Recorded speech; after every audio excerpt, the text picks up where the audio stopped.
Good morning. Americans woke up this morning with tragic news and felt heavy hearts as they considered that individuals who have served in our diplomatic corps were brutally murdered across the world. This attack on American individuals and embassies is outrageous. It's disgusting. It breaks the hearts of all of us who think of these people who have served during their lives the cause of freedom and justice and honor. We mourn their loss and join together in prayer that the Spirit of the Almighty might comfort the families of those who have been so brutally slain. 4 diplomats lost their life, including the U.S. Ambassador, J. Christopher Stevens, in the attack on our embassy at Benghazi, Libya. And of course, with these words, I extend my condolences to the grieving loved ones who have left behind as a result of these who have lost their lives in the service of our nation. And I know that the people across America are grateful for their service, and we mourn their sacrifice. America will not tolerate attacks against our citizens and against our embassies. We'll defend also our constitutional rights of speech and assembly and religion.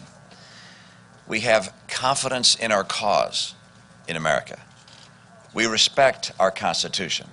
We stand for the principles our Constitution protects.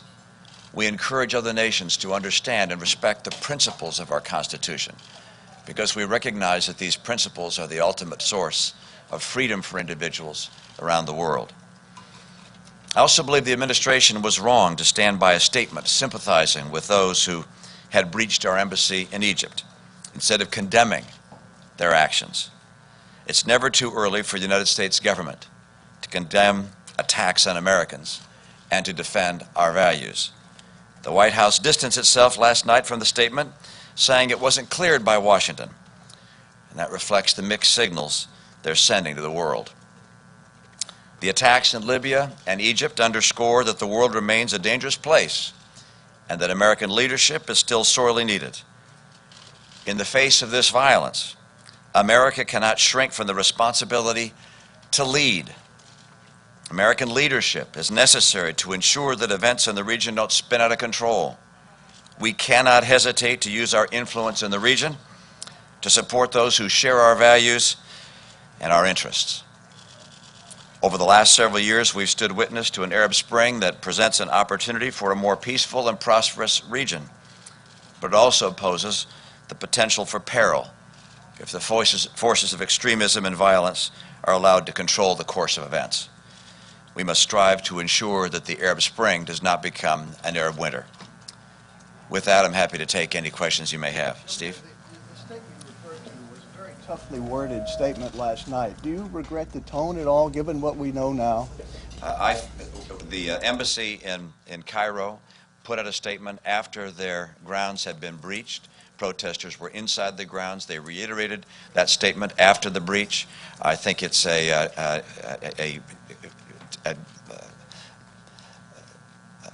terrible course for America to stand in apology for our values. That instead, when our grounds are being attacked and being breached, that the first response of the United States must be outrage at the breach of the sovereignty of our nation. And apology for America's values is never the right course. Governor Romney, do you think, though, coming so soon after the events really had unfolded overnight was appropriate to be weighing in on this as this crisis is unfolding in real time? The White House also issued a statement saying it tried to distance itself from those comments and said they were not reflecting of their views. I had the exact same reaction. These views were inappropriate. They were the wrong course to take.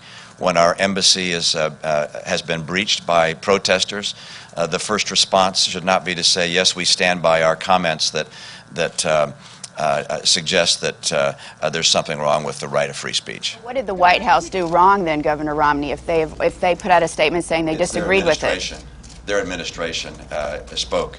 The President takes responsibility not just for the words that come from his mouth, but also from the words that come from his ambassadors, from his administration, from his embassies, from his State Department. They clearly sent mixed messages to the world, and the statement that came from the administration, and the embassy is the administration. The statement that came from the administration was a statement which is akin to apology, and I think was a severe miscalculation. Governor Summers. When you talk about mixed signals, the world is watching. Isn't this itself a mixed signal when you criticize the administration at a time that Americans are being killed? Shouldn't politics stop for this? We have a campaign for presidency of the United States and are speaking about the different courses we would each take with regards to the challenges that the world faces. The President and I, for instance, have differences of opinion with regards to Israel and our policies there, with regards to Iran, with regards to Afghanistan, with regards to Syria. We have many places of distinction and differences.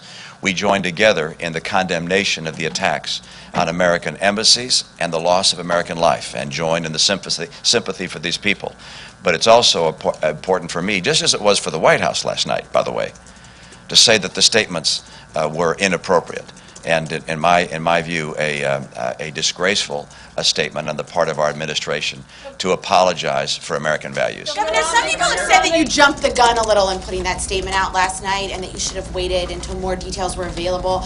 Do you regret having that statement come out so early before we learned about all of the things that were happening?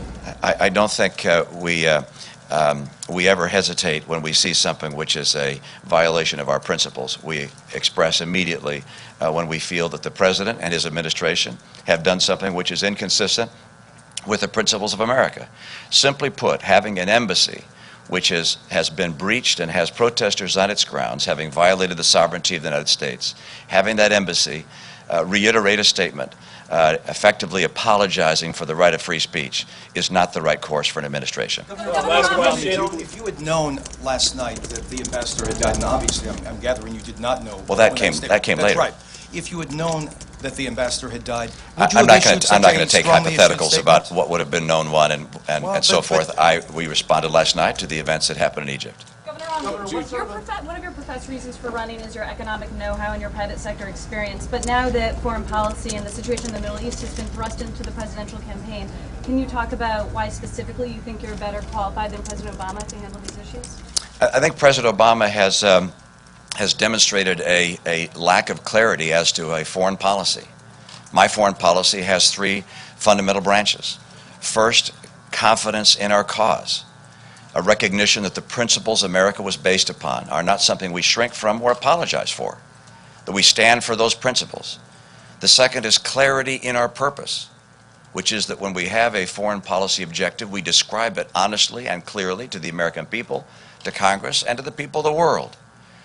And number three is resolve in our might, that in those rare circumstances where we decide it's essential for us to apply military might, that we do so with overwhelming force, that we do so in the clarity of a mission, understanding the nature of the U.S.